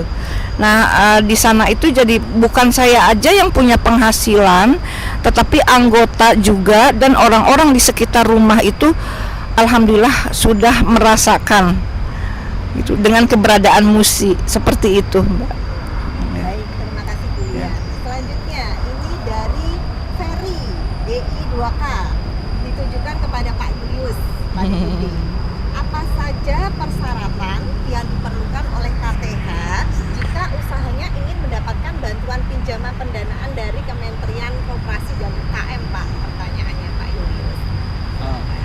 Oke, kalau pendanaan saya katakan tadi koperasi itu kita punya lembaga namanya LPDB, Lembaga Pendanaan Dana Bergulir. Persyaratannya itu tinggal klik aja. Klik aja. Ya, Okay. jadi nggak usah ke Jakarta. Langsung klik aja, nanti kasih pinjaman. Begitu pun juga KUR juga klik aja di BRI, di BNI. Nah itu klik aja langsung aja. Jadi persyaratannya saya rasa persyaratan biasa-biasa aja. Jadi apa? KTP atau NPWP, jadi nggak sulit lah. Persyaratan umum, ya tentunya dalam kalau meminjam itu kan selain persyaratan umum tadi ada persyaratan kelayakan bisnis. Ya, Baik, tinggal klik aja ya Sobat Hijau. Ya, nggak usah pusing-pusing, nggak usah ya. kantor, nggak usah ke Jakarta. Siap. Sekarang gampang sekali. Ini pertanyaan yang ketiga dari Yudiansa, ditujukan kepada Ibu Mariana. Apakah Ibu punya tips yang mungkin bisa dibagikan kepada para penyuluh di tingkat tapak untuk memberikan motivasi dan semangat kepada para KTH agar bisa mengembangkan usahanya dan tidak puas dengan hanya semisal menjual bahan baku mentah saja, mengingat penyuluh yang bertugas sebagai pendamping itu bukan salah satu dari anggota KTH. Silahkan Bu Mariana. Ya. Terima kasih Bu Rimba. Terima kasih pertanyaannya tadi Pak. Ya, jadi Pak. motivasi Enggak, dari Pak Yudiansa. Makasih Pak Yudiansa. Jadi kita ini para penyuluh Pak Yudiansa itu memang tentu yang pertama menurut saya kita harus mengenali medan.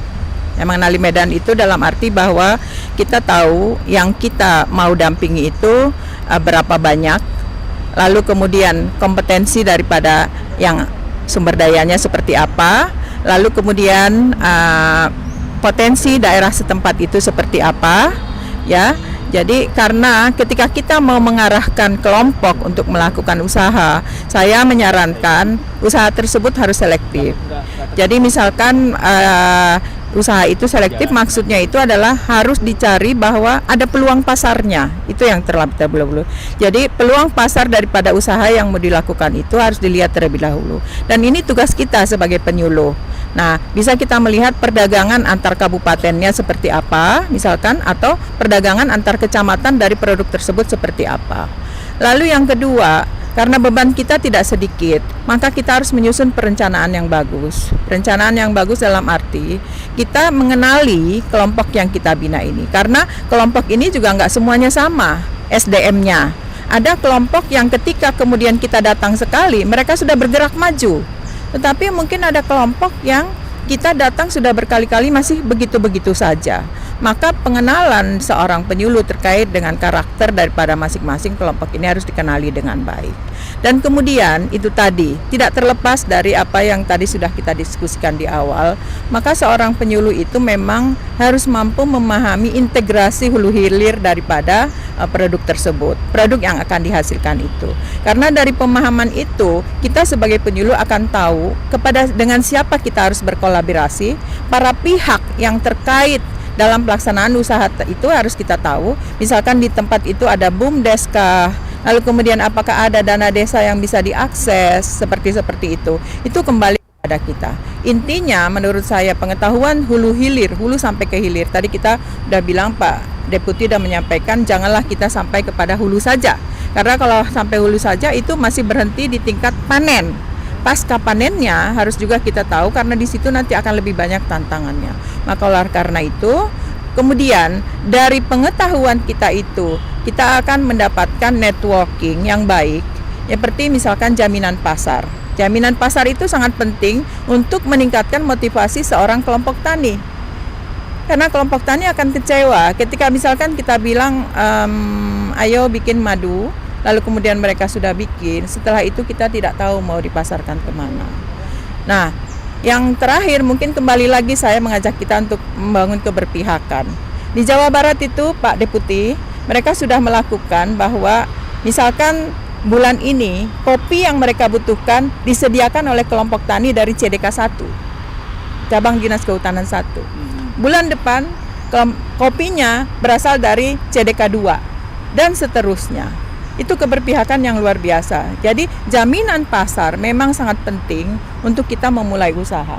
Karena usaha ini bicara resiko.